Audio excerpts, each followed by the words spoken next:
자, 투자의 세계에는 정말 오래된 아주 뜨거운 논쟁이 하나 있죠.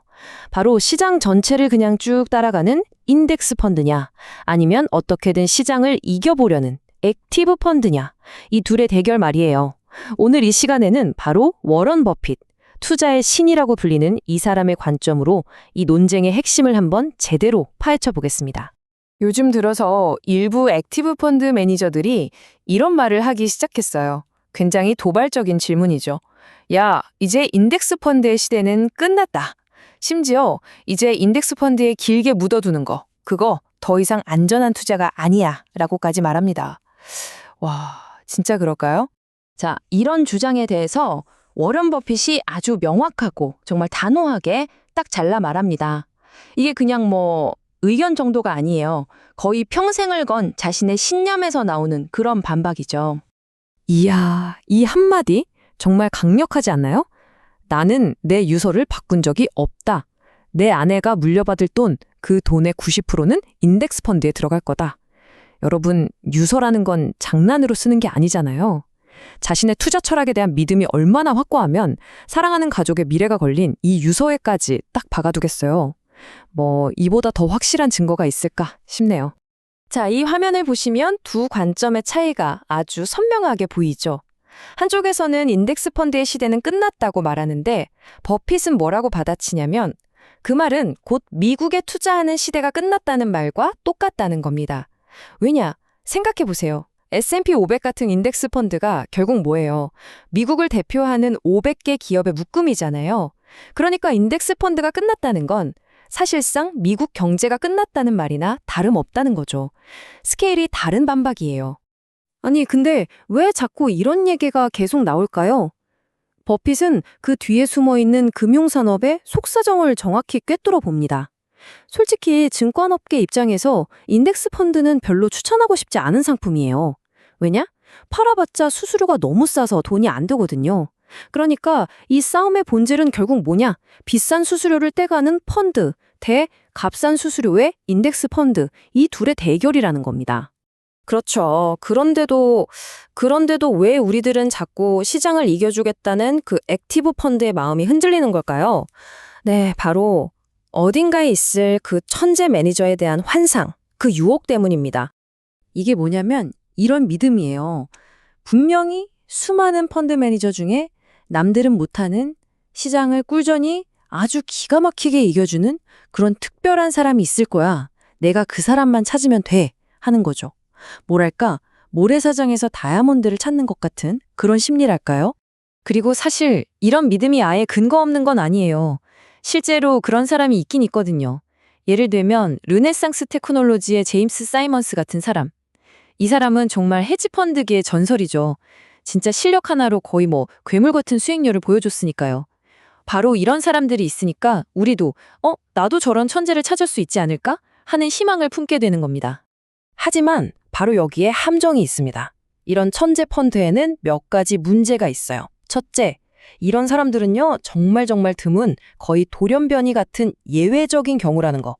둘째, 수수료를 어마어마하게 떼가요. 그리고 이게 진짜 결정적인데 펀드가 너무 유명해져서 돈이 몰리면, 즉 덩치가 커지면 예전 같은 수익률을 내기가 힘들어져요. 그래서 결국엔 죄송합니다, 신규 가입 안 받습니다 하고 문을 닫아버려요. 그러니까 우리 같은 보통 사람들은 구경조차 하기 힘든 거죠. 방금 말씀드린 바로 이 규모의 문제, 이게 바로 버핏이 말하는 핵심 주장으로 자연스럽게 이어집니다.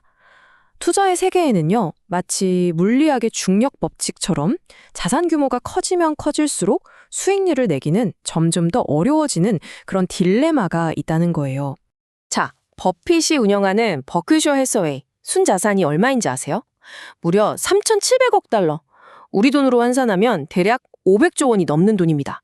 상상이 가시나요? 이건 미국에서도 전 세계에서도 손꼽히는 규모죠. 그런데 바로 이 엄청난 덩치가 아이러니하게도 버핏 자신의 발목을 잡는 상황을 만들고 있는 겁니다. 이 그래프를 보시면 바로 이해가 되실 거예요. 자산 규모가 작을 때는요, 마치 날렵한 보트처럼 좋은 투자처를 쏙쏙 골라 담아서 높은 수익을 내기가 상대적으로 쉬워요. 하지만 덩치가 항공모함처럼 커져버리면 그 거대한 돈을 굴릴 만한 투자처를 찾는 것 자체가 보통 일이 아니게 되는 겁니다. 움직임이 둔해지는 거죠. 그리고 이 원칙에 대한 가장 강력한 증인이 바로 버핏 자신입니다. 버핏이 직접 이렇게 고백해요. 지난 50년 동안 버크셔가 시장을 몇 번이나 이겼는지는 잘 모르겠다. 하지만 내 인생 최고의 성과는 1954년에 나왔다. 그때 내가 굴리던 돈은 정말 아주 작았다 하고요.